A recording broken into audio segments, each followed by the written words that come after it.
இன்னைக்கு நம்ம என்ன கண்டென்ட் பார்க்க போறோம்னா, நம்ம எல்லா ஜென்ரேஷனுக்கும் வந்து ஈஸியா கனெக்ட் ஆகக்கூடிய ஒரு ஷோ சின்ன வயசுல இருந்து நம்ம பார்த்துருப்போம். அது வந்து என்னன்னு பாத்தீங்கன்னா WWE. 90s கிட்ஸ் எல்லாம் சின்ன வயசுல இருக்கும்போது WWFன்னு இருந்துச்சு. அதுக்கப்புறம் WWEன்னு மாறிச்சு. அதெல்லாம் உங்களுக்கு தெரிஞ்ச கதை தான். ரீசெண்டா வந்து வருஷத்துக்கு ஒரு தடவை நடக்கக்கூடிய ரெஸ்ல்மேனியா வந்து நடந்து முடிஞ்சுச்சு. அதுல நிறைய மீம்ஸ் எல்லாம் ட்ரெண்டா இருக்கிறத பார்த்தேன். அதுல எஸ்பெஷலி வந்து ராக், ஜான் சீனா இவங்க முகங்கள்லாம் வந்து திரும்ப பார்க்க முடிஞ்சது. இவர் யாருன்னு இவருக்கே தெரியாதாண்டா. கண்டுபிடிப்போம். நான் வந்து WWE பார்க்குறதெல்லாம் விட்டு ரொம்ப நாளாச்சு, ரொம்ப வருடங்கள் ஆச்சு. அப்புறம் தான் எனக்கு ஒரு ஐடியா தோணுச்சு, சரி ஏன் நம்ம இதை வச்சு ஒரு கண்டென்ட் பண்ணக்கூடாது. அதாவது WWE ஸ்டார்ஸ் அவங்கள நமக்கு தெரியும். அவங்கள வந்து சில பேர் நடிகர்கள் இருப்பாங்கள்ல, அவங்க நடிச்ச பெஸ்ட்டான படங்கள், அதில் ஆக்டராக யார் பீக்கில் இருக்கா அப்படிங்கிற விஷயத்த தான் பார்க்க போகிறோம். ஃபர்ஸ்ட் நம்ம பார்க்க போகிறது வந்து Dwayne Johnson அப்படின்னு சொன்னால் நிறைய பேர் தெரியாது. அவர் வந்து த ராக். இவர் தெரியாமல் WWE பார்க்குறவங்க வந்து இருக்கவே மாட்டாங்க.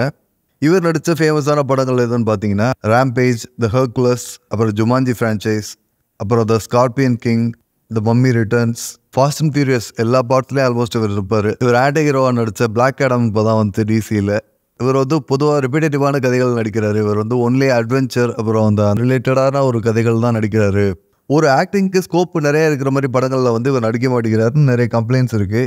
இதுக்கிடையில் வந்து நிறைய மீம்ஸ்லாம் போடுவாங்க. வேறு படத்தில் ராக் இருக்கிற ஃபோட்டோஸ்லாம் போட்டு கொலாஜ் பண்ணி, இதெல்லாம் வந்து நீங்கள் ஒரே மூவி நினைக்கலாம், ஆனால் இதெல்லாம் டிஃப்ரெண்ட் மூவிஸ் அப்போல்லாம் போட்டு ட்ரோல் பண்ணிட்டு இருப்பாங்க. இந்த லிஸ்ட்டில் நம்ம அடுத்து பார்க்க போகிற wrestler or actor John Cena. John Cena வந்து எனக்கு வந்து ஒரு காலத்தில் ஃபேவரட் WWE பிளேயராக இருந்தார். அவர் படங்களும் நடிப்பார் அப்படிங்கிறதுலாம் எப்போ தெரியும்னா, இந்த மூவிஸ் ஸ்டார் மூவிஸ் நிறைய சேனலில் வந்து நம்ம படம் வைப்போம். அப்போ வந்து அந்த படத்தை பார்த்துட்டு இருக்கையில் திடீர்னு வந்து ஜான் சீனாவை காட்டினதுக்கப்புறம் அப்பதான் புரியுது, ஓ இவங்கெல்லாம் வந்து படங்கள் நடிப்பாங்களா அப்படிங்கிற மாதிரி. ஜான் சீனா வந்து நமக்கு வந்து எப்படி இன்ட்ரோடியூஸ் ஆயிருப்பார் அப்படின்னா, ஃபர்ஸ்ட் நம்ம WWE பார்த்துருக்க மாட்டோம். கிளாஸ்ல வந்து எவனா ஒருத்தன் நம்ம ஃப்ரெண்ட்ஸு இல்லை பக்கத்து பெஞ்சில் உட்காந்துருக்கோம் வந்து சொல்லிட்டு இருப்பான், அவர் ஜான் சீனா வந்து எப்படி அடிச்சா தெரியுமா, ஒருத்தன் லாக் பண்ணிட்டாரு தெரியுமா, அது இதுன்னு பேசிட்டு இருப்பானுங்க. நமக்கு ஒன்றுமே புரியாது, யாரா ஜான் சீனா. அவன் ஏற்றி வச்ச ஐப்பிலே வந்து அவங்க கூட உட்காந்து பார்க்கணும்னு தோணும். அவங்க கூட சேர்ந்து உட்காந்து பார்க்கல கண்டிப்பாக ஏதாவது நடந்திருக்கும் எல்லாருக்கும்.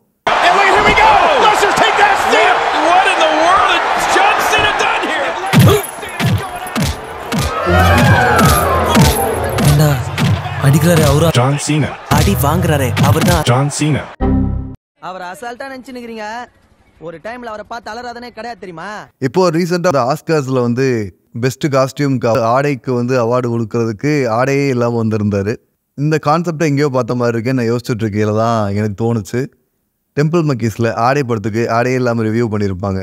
மிஸ்டர் ஜான் சீனா, நீங்கள் நினச்சிட்டு இருக்கலாம் நீங்கள் தான் வந்து இதை புதுசாக பண்ணதா, ஆனால் எங்களுக்கு தெரியும் இது வந்து டெம்பிள் மக்கீஸில் நீங்கள் பார்த்து ஆடையை போட்டதுன்னு. ஜேம்ஸ் கன் வந்து 2 WWE பிளேயர்ஸோட லைஃப்ல ரொம்ப பெரிய ரோல் பிளே பண்றாரு. ஃபர்ஸ்ட் வந்து ஜான் சீனா வந்து சூசைட் ஸ்குவாட் மூவில வந்து பீஸ் மேக்கர் அப்படிங்கிற ஒரு கேரக்டர் கொடுத்து நடிக்க வைக்கிறாரு. அந்த ரோலுக்கு வந்து பெரிய வரவேற்பு கிடைச்சதுனால அந்த கேரக்டரை வச்சு அவரை ஃபோக்கஸ் பண்ணி நடக்கிற கதையா ஒரு பீஸ் மேக்கர் ஒரு ஸ்பின் ஆஃப் சீரிஸே எடுத்தாரு. அந்த சீரிஸ் வந்து பயங்கர ஹிட் அடிச்சு. இது போக ஜான் சீனா வந்து நீங்க மரைன், அதுபோல லெஜெண்டரி, அதுக்கப்புறம் ஆர்கேல், இந்த மாதிரி படங்களை வந்து நீங்க பார்க்க முடியும். இந்த லிஸ்ட்ல நம்ம அடுத்து பார்க்க போறவர் யாருன்னு பார்த்தோம்னா டேவ் பட்டிஸ்டா வந்து நம்ம அவரை WWE பார்க்கறதுக்கு முன்னாடியே வந்து நிறைய கட் அவுட்ஸ் பேனர்ஸில் வந்து அவரோட பாடியெல்லாம் வந்து மார்க் பண்ணி நிறைய கிராமங்களையும் டவுன்ஸ்லையும் நீங்கள் பார்த்துருக்கலாம்.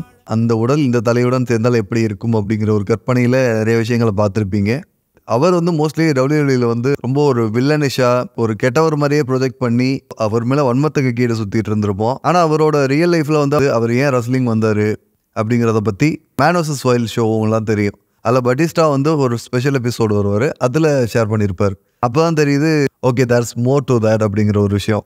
WWE வந்து உண்மை ஃபேக் அப்படிங்கிற ஒரு ஆர்கியூமெண்ட் வந்து காலகாலத்துக்கு அந்த சண்டை ஓயவே மாட்டேங்குது. அதுக்கு ஒரு சில கிளிப்ஸ் எல்லாம் வந்து நான் இன்சர்ட் பண்ணுறேன், பார்த்துட்டு அது உண்மையாக ஃபேக்காங்கிறத நீங்கள் டிசைட் பண்ணுங்கள்.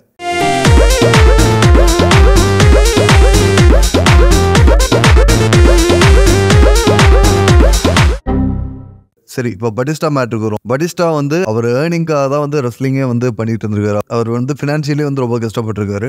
அதனால வந்து ரெஸ்லிங் வந்ததாக வந்து அந்த எபிசோடில் ஷேர் பண்ணியிருப்பாரு. அதுக்கு முன்னாடி அவர் படத்தில் சின்ன ரோல் நடிச்சிருக்காரு. இருந்தாலும் வந்து அவரோட லைஃப் எங்கே மாறுதுன்னு பார்த்தோம்னா, mister James Gunn super hero films ரசிகர்களுக்கெல்லாம் வந்து ஒரு ஃபேவரட்டான இயக்குனர்னு சொல்லலாம். அந்த கார்டியன்ஸ் ஆஃப் த கேலக்ஸி அந்த ஃப்ரான்ச்சைஸ், அப்புறம் வந்து இங்கே டிசியில் வந்து சூசைட் ஸ்குவாட் இந்த படங்கள்லாம் வந்து எடுத்திருக்காரு. அவர் வந்து முதலாக வந்து பட்டிஸ்டாவை கூட்டு டிராக்ஸ் அப்படிங்கிற ஒரு முக்கியமான ஒரு ரோல் கொடுக்குறாரு. அதுக்கப்புறம் பட்டிஸ்டாவோட லைஃப் வந்து மாறுது. ஒரு ஆக்டராக வந்து அவர் பெரிய லெவலில் க்ரோ ஆகிட்டாரு. Glass Onions, Blade Runner 2049, Zack ஸ்னைடரோட ஆர்மி ஆஃப் த டெட், இந்த மாதிரி படங்களை அவரை பார்க்கலாம். இப்போ நான் சொன்ன 3 பேருக்கு வந்து நிறைய படத்தில் வந்து ப்ராமினென்ட்டான ரோல்ஸ். அப்புறம் அவங்க ஆஸ் அன் ஆக்டராக வந்து அவங்க கரியர் வந்து நல்லா போகிற ரெஸ்லர்ஸ். இது போக ரோமன் ரெயின்ஸ் வந்து ஹாப்ஸ் அண்ட் ஷால ஒரு சின்ன ரோல்லையும், ட்ரிபிள் எச் வந்து இன்சைட் அவுட் அப்படிங்கிற ஒரு படத்துலையும், ஷான் மைக்கேல்ஸ் வந்து க்ளோஸ் குவார்ட்டர்ஸ் அப்படிங்கிற ஒரு படத்துலையும், ராண்டி ஆர்டன் வந்து 12 ரவுண்ட்ஸ் 2லையும், ப்ராக் லெஸ்னர் வந்து ஃபாக்ஸ் கேச்சர் அப்படிங்கிற ஒரு படத்துலையும், பிக் ஷோ வந்து வெண்டேட்டா அப்படிங்கிற ஒரு படத்துலையும், கெவின் நாஷ் வந்து ஜான் விக்லையும், இந்த மாதிரி படங்களில் வந்து இதில் ஒரு சில பேர் வந்து லீட் ரோலையோ இல்லை வந்து சின்ன சின்ன சைட் கேரக்டர்ஸ் வந்து பண்ணியிருக்காங்க. இது போக இந்த லிஸ்ட்டில் நான் விட்டவங்களும் வந்து நிறைய பேர் இருக்காங்க. அப்படி யாராவது உங்களுக்கு தெரிஞ்சா இல்லை நான் ஆல்ரெடி சொன்னவங்களே வந்து நான் மிஸ் பண்ண படங்கள் இருந்தால் அதெல்லாம் வந்து கமெண்ட்ஸில் சொல்லுங்கள். நன்றி, வணக்கம்.